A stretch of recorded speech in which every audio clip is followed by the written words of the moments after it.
The death angel. We may have heard of the angel of death, but what about a death angel? Is there a distinction between the two? We see this character appear in Exodus for those knowledgeable about the angel of death.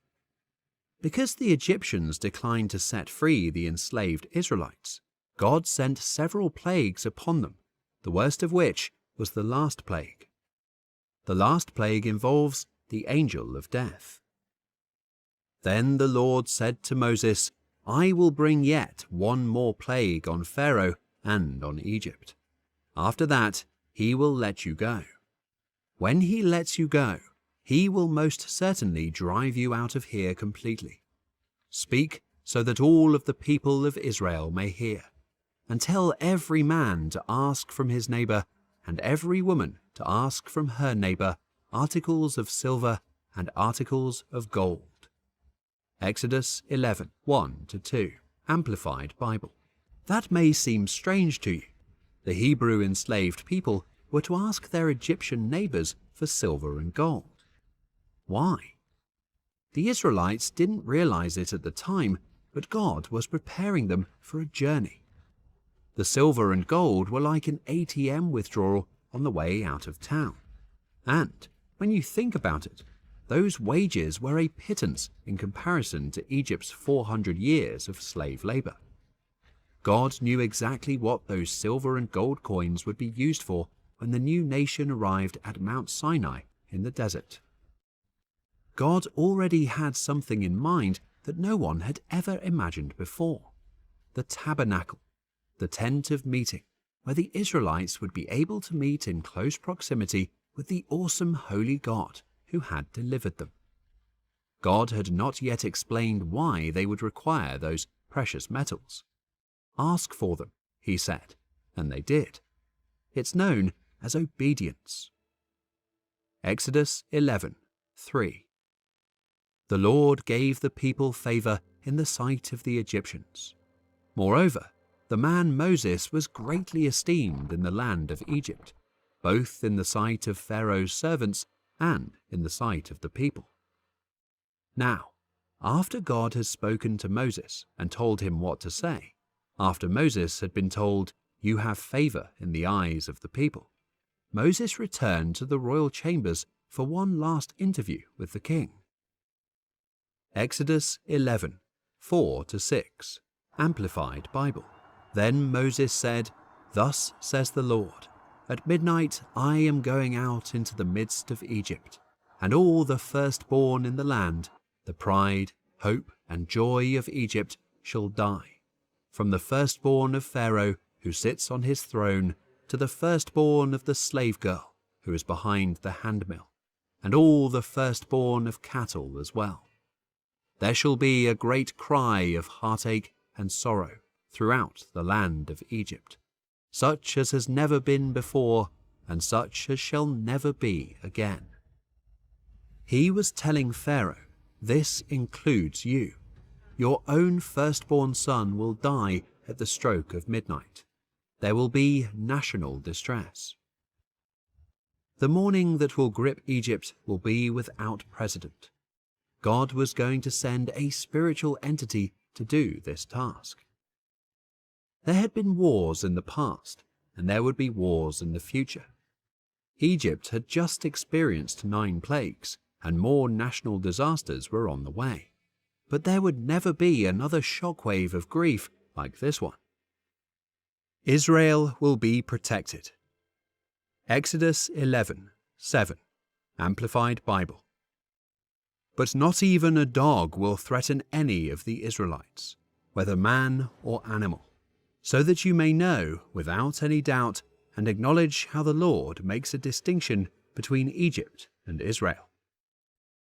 As in previous disasters, the Hebrew population would be spared. There will be an exodus. Exodus 11, 8, Amplified Bible. All these servants of yours will come down to me and bow down before me, saying, "Get out, you and all the people who follow you. After that I will leave." And he left Pharaoh in the heat of anger. On that last word out, he didn't have to apologize for the message or the force with which he delivered it. It was a message from God. As he delivered it, he seemed unstoppable. The time for patience had passed, and the impending judgment was harsh and severe.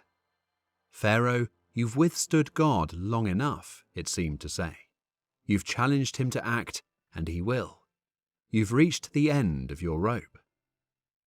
After exiting the company of Pharaoh, Moses returned and stood before the Israelites. He was through haggling with the king. Pharaoh was now in God's hands, and the punishment was to be served by the destroying angel. Now he could turn his attention to the people of Israel, helping them to understand God's instructions in these awesome moments before they severed themselves from Egypt forever. He would instruct them, and they would follow his instructions. It's known as obedience. To begin, the Lord desired that the people establish a memorial. He said to Moses and Aaron, Exodus 12, 1-2, The Lord said to Moses and Aaron in the land of Egypt, This month shall be the beginning of months to you. It is to be the first month of the year to you. From that day onwards, the Hebrew calendar would be arranged to remember the significance of the meaningful event that was about to follow. Exodus 12, 3-5. Tell all the congregation of Israel, on the 10th day of this month, they are to take a lamb or young goat for themselves, according to the size of the household of which he is the father, a lamb or young goat for each household. Now if the household is too small for a lamb to be consumed, let him and his next-door neighbor take one according to the number of people in the households. According to what each man can eat, you are to divide the lamb. Your lamb or young goat shall be perfect, without blemish or bodily defect, a male, a year old. You may take it from the sheep or from the goats. Take note of how meticulous and specific these instructions become. Furthermore, they must apply some of the blood to the 2 doorposts and the lintel of the houses where they eat. One of the difficulties with reading a passage like this one is that some of us are overly familiar with it. You and I need to put ourselves in the sandals of those hearing Moses face to face. Consider yourself receiving these instructions for the first time. Keep in mind that the Hebrews had never done anything like this before. This was all new stuff, and it must have stunned these soon-to-be freed slaves. Picture a godly Hebrew family as they hear Moses repeat God's instructions. You're to take a lamb, one per family. After cutting the throat of that lamb and draining the blood out of it, you're to keep some of that blood. And with a branch of hyssop, you're to dip in the pan of blood, and you're to smear it on the doorpost on each side. What's the doorpost? Well, if you stand in the center of your doorway and put your hands out to each side, you'll be touching the doorposts. Got it? Okay. And you're also to smear some of that blood on the lintel. That's the horizontal beam just above the doorway. Those are the only places you're to put that blood. Understand? Exodus 12, 12-13. Amplified Bible. For I, the Lord, will pass through the land of Egypt on this night, and will strike down all the firstborn in the land of Egypt, both man and animal. Against all the gods of Egypt I will execute judgments, exhibiting their worthlessness. I am the Lord. The blood shall be a sign for you on the doorposts of the houses where you live. When I see the blood, I shall pass over you, and no affliction shall happen to you to destroy you when I strike the land of Egypt. I'm going to visit Egypt, God said. Tonight, I will invade every home where there is no blood on the door, but there will be blood on my people's doorways, and they will be spared. That night, history was made, because the people believed God's man and followed God's plan. As a result, the Lord told them, "Now this day will be a memorial to you, and you shall keep it as a feast to the Lord.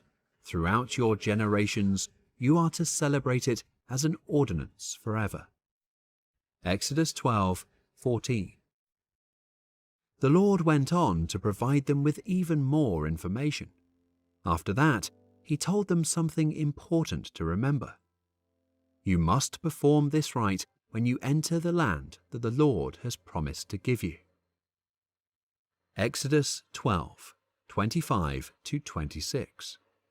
When you enter the land which the Lord will give you, as he has promised, you shall keep and observe this service. When your children say to you, "What does this service mean to you?" Moses' instructions were to be passed down from generation to generation. Exodus 12:27-28. You shall say, "It is the sacrifice of the Lord's Passover. For he passed over the houses of the Israelites in Egypt when he struck the Egyptians, but spared our houses." And the people bowed their heads low and worshipped God. Then the Israelites went and did as they had been told. Just as the Lord had commanded Moses and Aaron, so they did. Pharaoh refused to comply. As a result, he exposed himself and his nation to the Lord's wrath. The Hebrews, on the other hand, heard the Lord's word through Moses and obeyed to the letter. As a result, they were greatly delivered. They created history, while Pharaoh was consumed by it. That dark night of the first Passover, those Israelites might not have felt like smearing lamb's blood on the lintel and doorposts of their home. They surely didn't understand the Lord's reasoning. They had no idea it would foreshadow a future Messiah who would pay the debt of sin with his own blood and die for the world's sins. They simply did it. They obeyed because they believed the Lord's word. They simply followed the instructions without questioning the whys and wherefores. They were glad they did it a few hours later. The night nobody slept. Exodus 12:29. Now it happened at midnight that the Lord struck every firstborn in the land of Egypt, from the firstborn of Pharaoh who sat on his throne to the firstborn of the prisoner who was in the dungeon, and all the firstborn of the cattle. Exodus 12:30. Pharaoh got up in the night, he and all his servants and all the Egyptians, and there was a great cry of heartache and sorrow in Egypt, for there was no house where there was not someone dead. He keeps his word. The destroying angel overlooked no one who wasn't prepared, not even the king. The Israelites were on their feet, eating roasted lamb and bitter herbs, listening to the horrible wailing across the land. Everyone among the Hebrews was alive. The slimy fingers of death plagued like an awful affliction, but it didn't touch one of God's people. The word of God tells there wasn't a residence in Egypt where someone had not died. Think of it. What a shattering night that was. My mind cannot fully conceive it. Exodus 12:31-32. Then he called for Moses and Aaron at night and said, "Get up, get out from among my people, both you and the Israelites, and go serve the Lord as you said. Take both your flocks and your herds as you have said, and go, and ask your God to bless me also." What a night! A large crowd marched through the streets toward the border, while the muffled wails and cries of the bereaved Egyptians echoed through the darkness. The angel of death is another name for the destroying angel. God used angelic beings, heavenly messengers of some kind, on numerous occasions to bring judgment to sinners on earth. This being is referred to as a destroying angel in various Bible translations. There is no clear biblical evidence that any one angel was designated as a destroying angel, or an angel of death. The most we can say is that references to a destroying angel in the Bible are to a heavenly being or beings who came to destroy those under God's judgment. Instead of destroyer, some translations use angel of death, GNT, or death angel, NLT. In Hebrews 11:28, this being is referred to as the destroyer of the firstborn. Surprisingly, the original Hebrew text of Exodus 12:23 makes no mention of an angel. It simply states that the destroyer, the spoiler, or the one who causes harm, will slay Egypt's firstborn. Psalm 78 describes the plagues in Egypt and summarizes them as God unleashing a band of destroying angels. The Hebrew word for angel is used here, but it does not refer to a specific angel. God also sent a destroying angel, a heavenly messenger who brought destruction to judge the Israelites as a result of David's sin in numbering the people. From that morning until the end of the time allotted, the Lord sent a plague on Israel, and 70,000 people died from Dan to Beersheba. When the angel stretched out his hand to destroy Jerusalem, the Lord relented concerning the disaster, and said to the angel who was afflicting the people, "Enough, withdraw your hand." The angel of the Lord was then at the threshing floor of Araunah the Jebusite. When David saw the angel who was striking down the people, he said to the Lord, "I have sinned." During King Hezekiah's reign, the Assyrians who attacked Jerusalem were also met by a destroying angel. That night, the angel of the Lord went out and put to death 185,000 in the Assyrian camp. When the people got up the next morning, there were all the dead bodies. 2 Kings 19:32-35. In this passage, and in 2 Samuel 24, the destroying angel is called the angel of the Lord. Another angel who brought death and destruction is mentioned in the judgment of King Herod. Acts 12:23.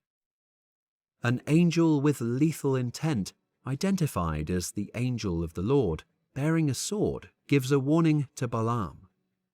Numbers 22:31-33, Amplified Bible. Then the Lord opened Balaam's eyes, and he saw the angel of the Lord standing in the way with his drawn sword in his hand. And he bowed his head and lay himself face down. The angel of the Lord said to him, "Why have you struck your donkey these 3 times? Behold, I have come out to stand against you, because your behavior was obstinate and contrary to me. The donkey saw me and turned away from me these 3 times. If she had not turned away from me, I would have certainly killed you now and let her live." And Jesus notes that angels will be involved in the end times judgment of the wicked. In none of these matters are the angels called the angel of destruction or the angel of death. We might refer to an angel who metes out God's judgment as an angel of destruction, but it is not an explicitly biblical term.